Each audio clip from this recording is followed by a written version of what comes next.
Eighth pay commission को आज माननीय प्रधानमंत्री जी ने अप्रूव किया। एट्थ पे कमीशन का कॉम्पोजिशन और उसमें क्या टर्म्स ऑफ रेफरेंस रहेंगे, कितना टाइम पीरियड रहेगा, वो सारा आज अप्रूवल हुआ।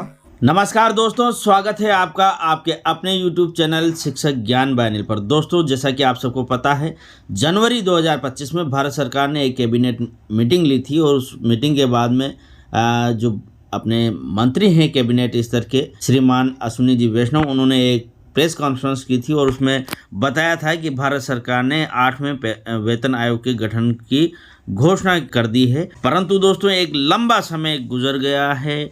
जनवरी 2025 के बाद में अब आया गया है अक्टूबर 2025, साल लगभग पूरा समाप्त होने वाला है। एक लंबे अंतराल के बाद कर्मचारियों में थोड़ा सी निराशा भी थी, परंतु इस निराशा को दूर करते हुए, इस इंतज़ार की घड़ियों को दूर करते हुए कल एक बार फिर से श्रीमान अश्विनी जी वैष्णव प्रेस कॉन्फ्रेंस में लोगों के सामने आए और उन्होंने अपनी बात रखी। क्या उन्होंने बात रखी, ये मैं वीडियो के अंत में बताऊंगा। पहले बता देता हूं 8वें वेतन आयोग से संबंधित महत्वपूर्ण बातें। तो दोस्तों, जो 8वां वेतन आयोग गठित किया जाएगा, उससे संबंधित 8वें वेतन आयोग के गठन से संबंधित जितनी भी शर्तें थी, उनको कैबिनेट स्तर की जो मीटिंग हुई है उसमें मंजूरी दे दी गई है। अब जो ये 8वां वेतन आयोग गठित किया गया है, उसका अध्यक्ष बना दिया गया है, उसके 2 सदस्य भी दिए गए हैं। कौन कौन से इसके सदस्य होंगे, तो पहले मैं उस बात पर चर्चा कर लेता हूं। श्रीमती जस्टिस रंजना प्रकाश देसाई इसकी चेयरमैन होगी 8वें वेतन आयोग की, जो कि पूर्व जज हैं सुप्रीम कोर्ट की। इसी के साथ दोस्तों, जो दूसरे मेंबर हैं जो कि पार्ट टाइम रहेंगे, वो हैं प्रोफेसर पुलक घोष। ये प्रोफेसर IIM बेंगलोर हैं। इसी के साथ एक सदस्य सेक्रेटरी को भी रखा गया है। एक और मेंबर हैं श्री पंकज जैन, जो कि करंटली वर्तमान में सेक्रेटरी हैं पेट्रोलियम एंड नेचुरल गैस के। तो इस प्रकार से दोस्तों 3 सदस्यों की ये कमेटी बना दी गई है और ये जो कमेटी बनाई है, ये आने वाले जो समय है, ये 18 महीने का समय इनको दिया गया है। 18 महीने के भीतर भीतर ये अपनी सिफारिशें देंगे।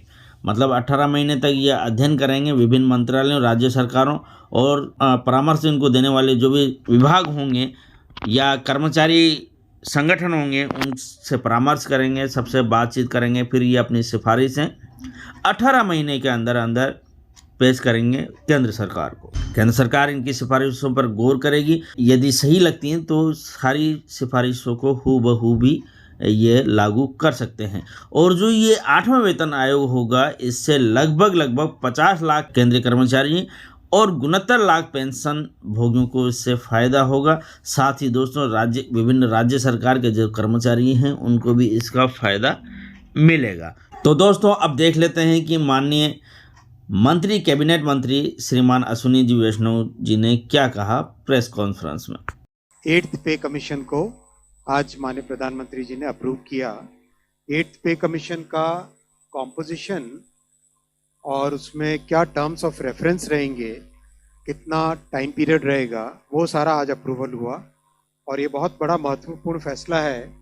आपको पता है कि अभी हाल ही में जनवरी में ही इन प्रिंसिपल अप्रूवल हुआ था कि किस तरह से एट्थ पे कमीशन का फॉर्मेशन किया जाए और इतने कम समय में 8 सेंट्रल पे कमीशन का गठन भी कर दिया गया। इसके लिए काफ़ी बड़ा कंसल्टेशन होता है।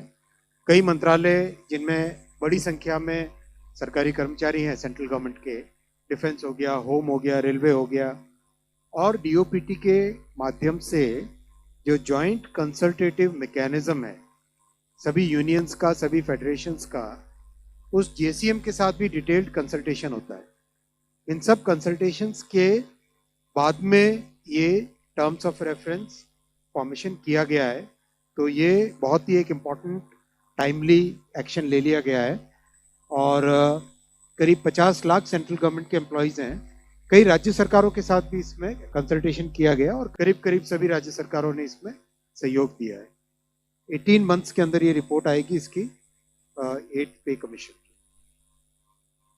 जस्टिस रंजना प्रकाश देसाई को इसका चेयरपर्सन बनाया गया। So she will be heading the 8th पे कमीशन।